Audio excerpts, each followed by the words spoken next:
Hi everyone, I know I've been gone since the summer, but it's because I'm pregnant and it's so exciting. My husband and I are expecting our first baby and it's just so crazy that this is the season of life that I'm in right now. I am going to be doing a first trimester recap for this video just so you can know kind of the things that I experienced and what has worked, what didn't work. It's crazy how a little over a year ago, in my last Q&A, someone asked like if I was dating and I was like, no, I'm single.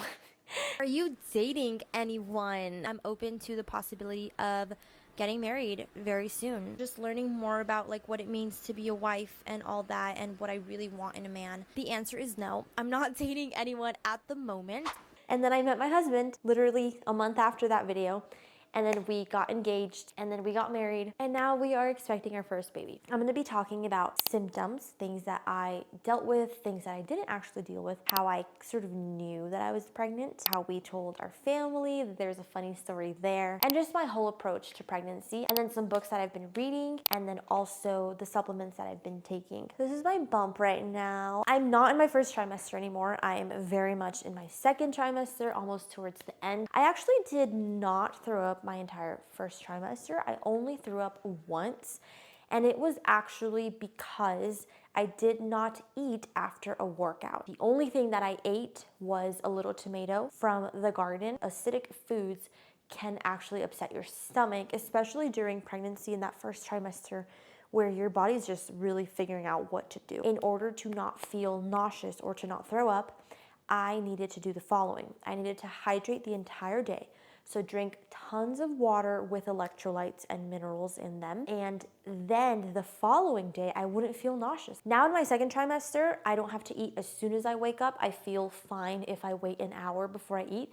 But back in my first trimester, I could not be more than like 10 minutes without eating as soon as I woke up. I would have a banana or I would have a piece of like sourdough toast that I make at home. I would eat Simple Mills crackers, have them on my bedside table, just munch on those. Things like that that would just sort of fill my stomach for a couple minutes before breakfast was officially made. But I would say that the main thing that helped me avoid nausea was drinking tons of water.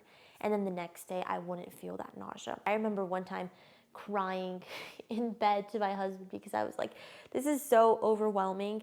I can't really, go long periods of time without food, but nothing feels right, nothing sounds good.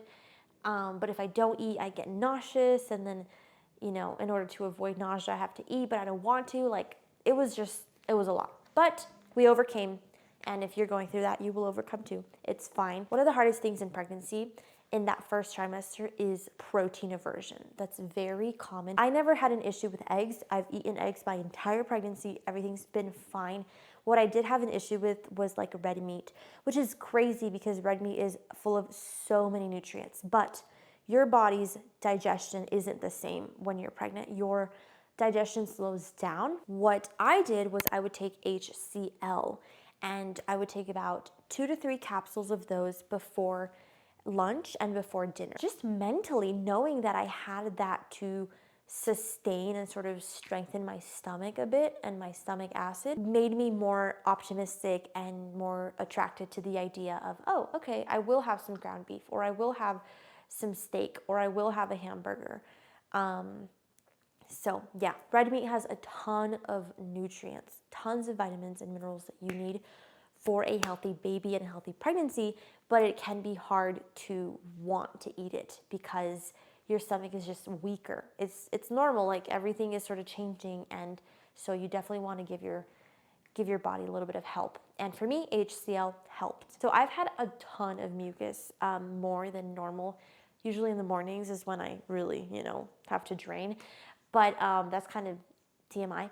But that's just something I've noticed. I'm like, whoa, this is a lot. I've read, and my midwife told me that your sort of nasal pathways, they can swell a bit more and you have a bit more trouble breathing. And so your body produces more mucus and you might have never been a mouth breather, but now you're breathing through your mouth a little bit more because you can't really breathe through your nose, etc. From week 4 to week 8, that was about a month, about 4 weeks of just feeling less like myself. My body felt heavier. I wanted to just maybe sit down for a minute. It was difficult to be in a public space and talk to people. Like, I just kind of wanted to go home. I used to go on, an hour and a half, a walk. I would walk for an hour and a half, get my 10,000 steps in, only with a water bottle. I would eat something beforehand, and then I'd come back home and I'd replenish and I'd be fine. With pregnancy, that first trimester, I needed to eat before, during, and after my walk, like that. And my walk was a third, even less than a third of how long my usual walks used to be. It wasn't until week 6 that I started exercising again. And oh my goodness. I think I did a 15-minute workout and I felt like I wanted to die. I was sweating. Everything felt so hard and difficult and like just exhausting. So that was very, very interesting to experience. It felt a little defeating, but I had to remind myself this is a big change. Your body's going through a lot. You're growing a little human being that now is kicking all the time. But it is what it is. That's just life, and you will get through it. And I did. And now I do tons of other workouts and I feel great. So it's just a season. But it wasn't until week 6 that I started incorporating some strength, like some light strength training and some walking and things like that. But I just remember like I would feel a lot more exhausted than I feel now. I don't know if every woman experiences this. It was very present in my first trimester. Sometimes I'd get great sleep. Other times I'd be wide awake for hours at night. And I'm someone that has never struggled with sleep issues. Now in my second trimester, it has gotten better, but I did get a pregnancy pillow. Okay, now I want to talk about how I knew I was pregnant. So if you have followed me for some time now, and you've watched my YouTube videos and you follow me on Instagram, you know that I am all about tracking your cycle and knowing exactly how your body works. So without getting into too many details here, I was expecting my cycle to come. I was expecting my menstruation to come, and it had been off by 2 days. And I was thinking, we've been traveling, so maybe it could be that I'm affected, the stress of traveling, just the change of routine. Like, my period usually would come exactly when I knew it would come, maybe 1 day later, etc. But it had been 2 days, and I was like, let's just wait a little longer. So I remember that I think by like being 3 or 4 days late, I was like, okay, this is a little strange. But like, I'm not super stressed right now. Nothing's really, causing me to be like delayed, I don't think. And I noticed that one day I was going to get up and I was just very tired. Like I felt like I had to like kind of get up the way I do now, where it's like, let me take a second to get up. And I was like, So I just thought about that. And my husband and I, we were not like, I don't know how to say this. We weren't not trying. Is that fine to say? Yeah. Okay, well, my husband and I, we were not trying, like this wasn't a surprise to us. So I was just sort of waiting to see if I actually would get pregnant quickly, or in that first try. And so definitely feeling a little heavy, like when I would move, like when I would get up. And then also, I ate one night, regular meal, and that night I had really bad heartburn. I don't get heartburn at all. I haven't gotten heartburn at all this pregnancy so far. So this was just a regular meal that I always eat. And I remember in the middle of the night, I woke up with just like that acid reflux and that heartburn, and I'm just like, oh my gosh, this is so strange. So whenever that happens, I take a glass of water and I put some baking soda in it and I drink that, and that sort of balances out my stomach's pH. But I just thought that that was strange. Then the next thing was that I wasn't being able to sleep as I usually did. Like, I just remember kind of being awake at night. For like 2 or 3 days, I was just not having good sleep. So in that little window of like my 4 days of my period being late, it was, the lack of sleep, feeling heavy when moving, like getting up from the couch or something, and then having that heartburn one time. And that's when I was like, okay, I think I'm gonna get a pregnancy test because this is just, I just want to know. If nothing happens, nothing happens. Like my period might come as soon as I get my pregnancy test, but let's just see. And so I, in fact, tested, and those were like the longest 5 minutes of my life, by the way. I know everybody says that, but it felt so long.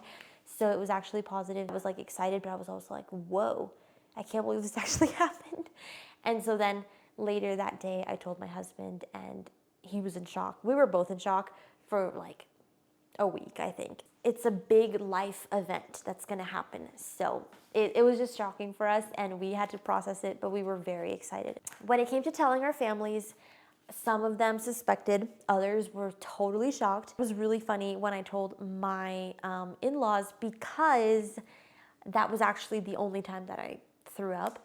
It was basically, we were trying to keep it a secret until that night, but I was talking to my mother-in-law and my sister-in-law and another family member, and I just was starting to feel very weird. I was feeling like my blood sugar was dropping, and then I'm like, I'm actually not supposed to tell you, but I'm pregnant, and I think I'm gonna throw up. Do you have a snack? And so it was kind of like, congratulations, oh my goodness. As soon as I'm going to like eat a cracker, I just had to cover my mouth and run to the bathroom. That was the moment where I had exercised prior to that, hadn't really eaten anything, and my blood sugar dropped. My parents were super excited. My sister knew it. She was like, I had this feeling, and my mom also had this feeling. My dad was totally shocked. He was like, what? No way. So it was really sweet telling our families and our friends. When it comes to my approach in pregnancy, I'm more like a hands-off approach. So I will be sharing my prenatal care at home. I did a video on it, so I want to share that with you all. And it's good for you to be informed about your body and about how things are, looking in terms of your blood pressure and your weight gain. Is it steady? Does your urine have proteins and ketones in it? All these things, things that would signal a possible future preeclampsia, stuff like that. And I'm not advocating for you to not see the doctor or for you to not go to your midwife. In terms of books, I did a video on this on Instagram. You can watch that reel. You can follow me on Instagram. But these are the two books that I have been loving, that I read through my first trimester and really helped me get a better understanding of pregnancy. This one, the Nourishing Traditions Book of Baby and Child Care, was so good in terms of nutrition, even like pregnancy prep, just nutrition during your pregnancy. And it has all of the things after you give birth and while your baby is an infant. And then this one, Ina May's Guide to Childbirth, is great for that fear that I had about childbirth. The first section of the book is like about 100 pages of positive birth stories, which were so helpful for me to sort of get the pattern of how birth goes. It progresses and it has stages. You have early labor, you have prodromal labor, you have, active labor, you have transition, and there's just, the body is so amazing the way God created it, where things just slowly start progressing. Your contractions become, closer together, things like that. So those two books have been amazing for that. Finally, the supplements and things that I've been taking. I have been taking a prenatal, which I will link below so you can purchase it if you want to. I loved the amount of choline that it has in it, 900 milligrams. It's called Fig Wellness. Choline is very important for the baby's neurological development. Obviously, there's also choline in eggs. I did a reel on this, so you can see that. I've also been taking cod liver oil religiously every single day. So good. It's amazing for your immune system. It's amazing for vitamin A and vitamin D, which are known to just help the baby's development, to help their IQ, to prevent type 1 diabetes, like so many things. I've been taking B12 drops and also trace minerals in my water, with some Redmond's real salt in my water every single day. In terms of things that are just sometimes for when I've needed it, is the HCl that I talked about, and also activated charcoal. For sleep, I've been taking magnesium glycinate, which that has helped a lot with my sleep, and I also take melatonin as well. Those are like supplements in terms of food: sourdough bread, freshly milled sourdough bread, raw milk, butter, grass-fed butter, eggs, things like that, that just support a healthy pregnancy. overall. That was my first trimester recap. I can't believe it flew by. It really did. So thanks so much for watching, and I will see you later.